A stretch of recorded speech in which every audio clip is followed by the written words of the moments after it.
I was approached while I was in post-production for War for the Planet of the Apes. And when I was first contacted by Warner Brothers, I didn't understand what the meeting was for. So I kept turning it down. And then finally my agent called me one day and he said, listen, that general meeting with Warner Brothers, it's not a general meeting. It's about Batman.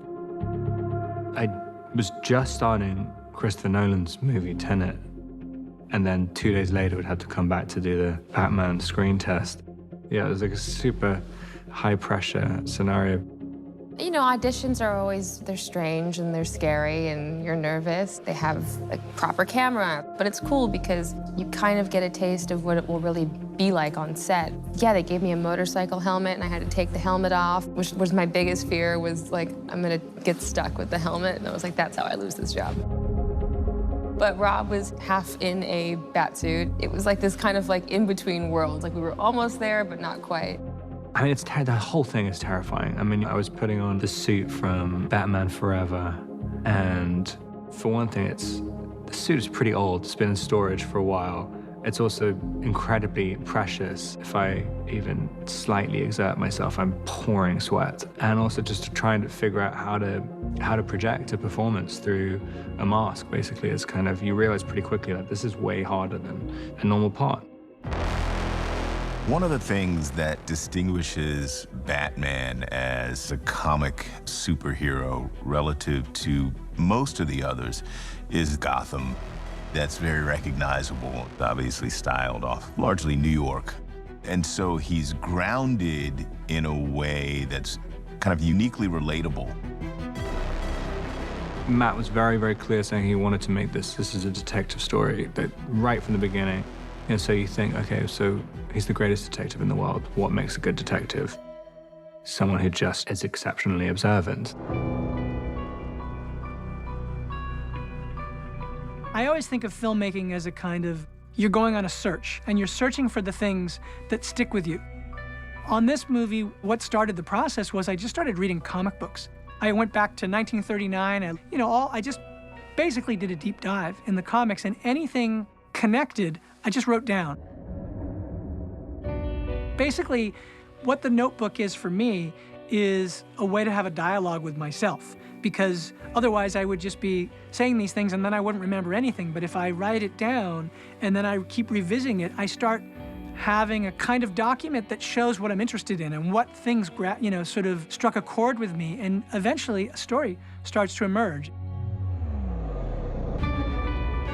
I gave Bruce a notebook as well because I felt that he needed to have that kind of dialogue with himself. And I thought, wow, this is so Batman. Matt gave us a sort of idea that he'd like him to be a bit like Kurt Cobain. So from that, I looked at lots of different images of Kurt Cobain and what the crossover was, who he becomes when he takes his cowl off. And the whole Kurt Cobain black eye makeup sort of really struck me, and I liked the idea that he had the remains of his Batman makeup on, and it looked very rock and roll. He spends a lot of time in darkness. That long hair really helped with creating that side of his character. At one stage, we were talking about shaving all his hair off, and I'm glad we didn't go down that road. There's a film by Gus Van Sant called Last Days, which is kind of a fictionalized account of the last days of Kurt Cobain, and he's got all his stuff spread all over it. And I thought, well, this is the version of Batman and Bruce Wayne that I understand. I knew where he was coming from in this kind of slightly nihilistic. You know who I am? You're Bruce Wayne. I want to see Carmine Falcone. There's something more emotional, and doesn't necessarily know that he's going to save the day. He doesn't know if being Batman is going to work or do anything. He knows that there is no other option. Basically, the options are kind of death or being Batman. This is the 5th movie that Michael Giacchino and I have done. That, to me, is a very exciting collaboration. I love working with him.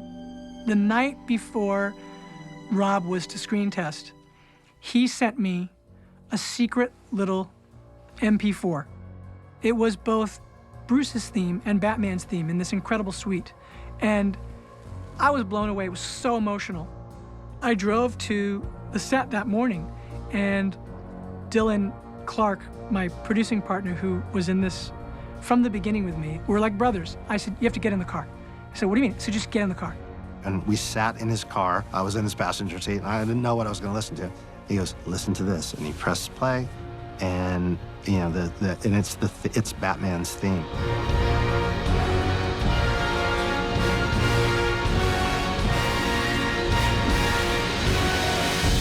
I played it as Rob was putting that makeup on his eyes, and I was like, this is in the movie. We're doing this. That's where that scene comes from. It literally came out of Rob's audition. Okay, good, cut. It was one of those things where I just felt like this was a very special, fated day. But there we were listening to the music, knowing that he was gonna put on this bat suit that was part of the history of Batman. It was just one of these things where you suddenly felt you were in a long line of history that meant so much.